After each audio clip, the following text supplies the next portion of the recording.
La publication du rapport de Transparency International relance le débat sur les compétences et le contrôle de la Banque centrale européenne. À la faveur de la crise financière, puis de celle de la zone euro, la Banque centrale européenne s'est considérablement émancipée de son champ de compétences initial, au point de pouvoir intervenir, directement ou non, dans les politiques économiques et sociales des États, parfois en pratiquant un chantage odieux et même en commençant à le mettre en œuvre. La Grèce en est un cas emblématique, elle n'est pas le seul. Avec la complicité de la majorité de ce Parlement, elle a désormais acquis un pouvoir quasi législatif et la mainmise sur la totalité du secteur financier grâce à ses nouvelles missions de supervision.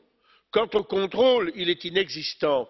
Ce n'est pas le ridicule pouvoir du Parlement européen, ou plutôt d'un nombre restreint de ses membres, de poser des questions ou d'accéder à certains documents, qui peut remplacer un véritable contrôle.